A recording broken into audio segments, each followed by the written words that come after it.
dimension arc-en-ciel. Elle a un joli nom, elle est très attrayante et pour cause. C'est la 6e dimension du système des harmoniques, voilà, désignée par la voix des anges, qui correspond à l'élément arc-en-ciel et qui désigne aussi la communication, mais pas seulement. Alors, une fois que ce petit monde est bien protégé, le ciel va pouvoir se dégager et l'arc-en-ciel apparaître. Voilà, parce que en fait, dans la 5e dimension, dans la dimension de l'ambre, je vous parlais de la couche d'ozone qui protège la Terre des vents solaires et du champ magnétique. Donc, une fois que ce monde est bien protégé, eh bien, en dessous de cette voûte céleste, d'ailleurs vous voyez le ciel, il se passe beaucoup de choses. Et il y a notamment beaucoup de bruits, des animaux qui crient un peu tous différemment, qui ont des... voilà. Bon, c'est la manifestation de la vie et de tout ce qu'elle peut engendrer comme son. C'est aussi la vibration, les sons, les vibrations.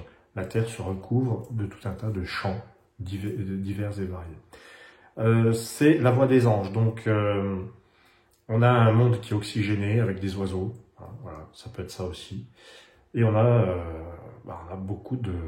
de grandes chances que l'humain, lui aussi, va pousser son cri. Et puis il va parler. Alors, quelles sont les harmoniques qui nous correspondent dans la 6e dimension? On commence avec l'oracle. Donc d'après moi, l'oracle va symboliser évidemment la parole, le verbe. Au début était le verbe, il paraît. Mais en fait, c'est qu'une fois que l'homme est arrivé, on est donc à une époque très reculée, il a commencé à parler. C'est ce qui, entre autres, l'a différencié du reste des habitants de la Terre. En tout cas, il parle. Et au niveau des premières tribus, des premiers hommes, celui qui parle, c'est un petit peu le chef. Voilà, il y en a un qui, enfin, celui qui parle, ils parlent tous, mais il y en a un qui va déclamer, qui va dire, par exemple, eh ben, là-bas, il y a du gibier, là, il faut se protéger.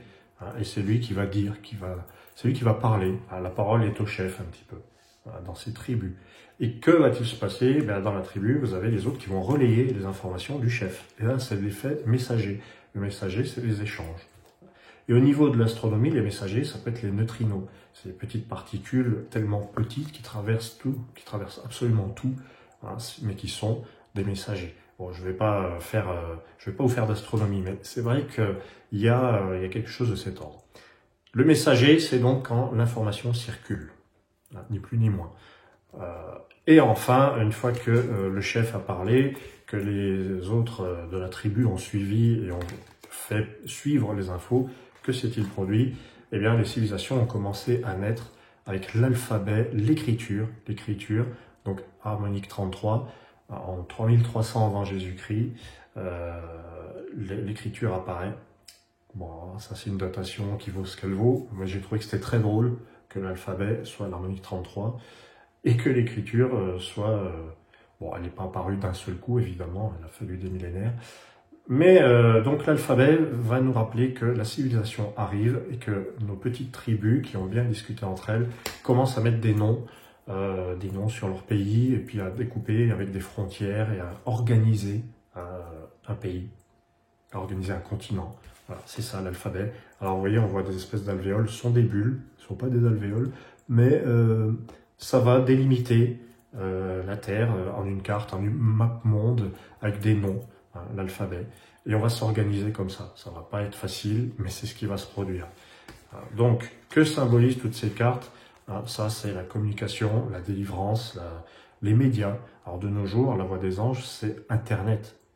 Clairement, c'est clairement ça. Mais ça va être aussi, il faut voir au-delà d'Internet, parce qu'il n'y a pas que ça.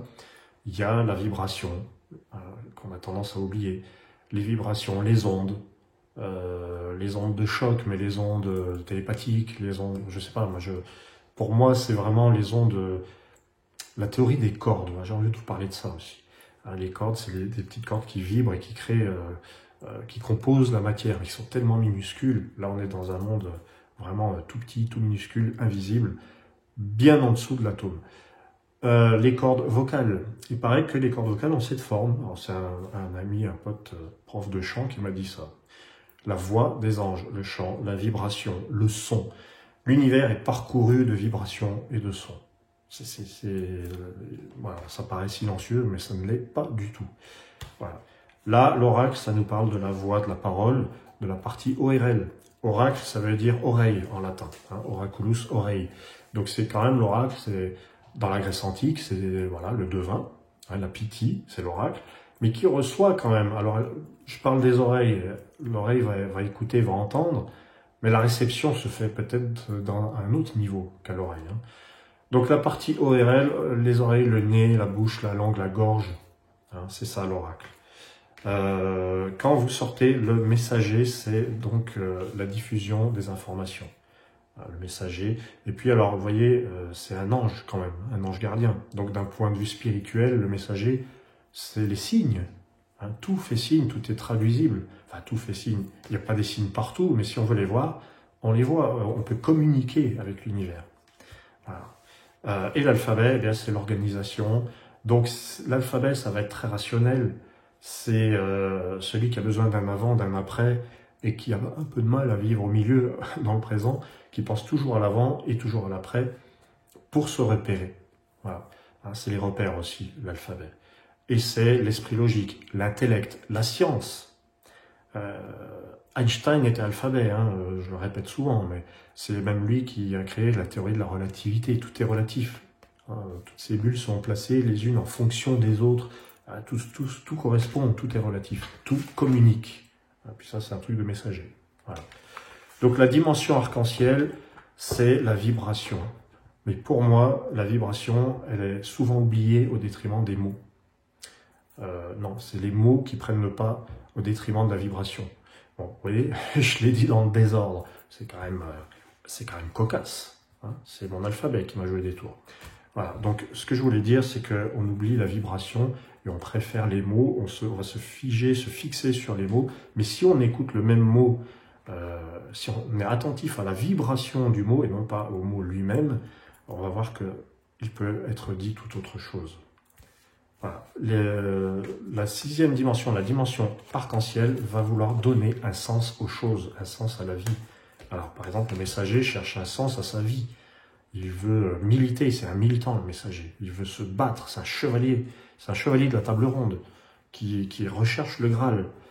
Alors, vous voyez, il se met en position de pas de soumission, hein, il est en dévotion.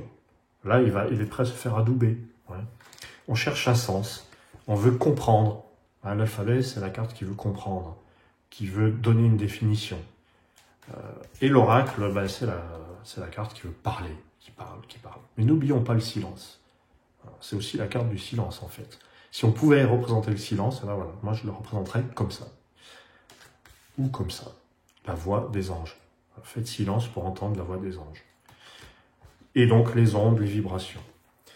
Voilà pour la dimension de l'arc-en-ciel. Je vous remercie et je vous promets que vous aurez beaucoup plus d'infos sur cette sixième dimension. À très très vite.